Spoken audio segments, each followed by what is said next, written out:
ఈరోజు మా మమ్మీ పులగం కొట్టిందనమాట. దీన్ని పులగం అని అంటారు. సో ఇందులో బెల్లం, పల్లీలు, సమ్ ఏమంటారు వాటిని, ఇలాచి వేసి మా మమ్మీ చేస్తుందనమాట. సో చాలా అంటే చాలా టేస్ట్గా చేసింది మా మమ్మీ ఈరోజు పులగం.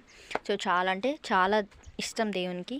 సో పొలంలో కూడా వేయడానికి ఇంటి పైన కూడా చల్లుతారు పులగాన్ని. చాలా మంచి. మాకు చాలా అంటే చాలా బాధగా ఉంది నాన్న లేనందుకు. సో బట్ అయినా మన లైఫ్ని లీడ్ చేయాలి కాబట్టి ఉన్నన్ని రోజులు ఆ బాధ అంతా పక్కన పెట్టి ఈరోజు నాన్న మన మనసులో ఎప్పుడూ ఉంటాడు. సో అది వేరే విషయం అనుకోండి. ఈరోజైతే భోగి పండుగ కదా. సో మా పొలానికి వచ్చి మా నాన్న ఉండుంటే మా నాన్నతో పాటు వచ్చేదాన్ని. బట్ మా మమ్మీతో వచ్చి ఈరోజు పొలంలో అన్నం చల్లానమాట, పరమన్నం. మా నాన్న చనిపోయిన ప్లేస్లో చల్లా, మేము పొలం పెట్టాం. సో మా మమ్మీ మొక్కుతుంది. That is very nice. Next pray చేస్తుంది మా నాన్న.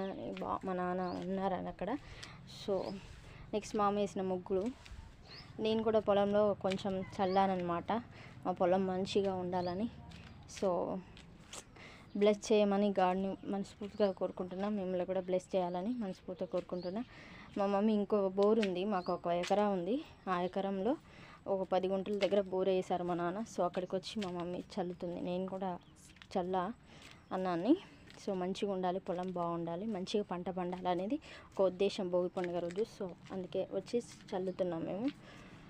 Very nice. నాకంటే చాలా నచ్చింది ఆ పచ్చదనం, పిట్టలు సౌండ్స్, మంచిగా కోతులు, యానిమల్స్ ఉండడం చాలా అంటే చాలా ఇష్టంగా అనిపిస్తుంది. ఆ సౌండ్ వింటుంటే చాలా మధురంగా అనిపించింది. సో అవి ఏదో పిచ్చుకలు కొంగలు వచ్చి తింటాయి ఇది.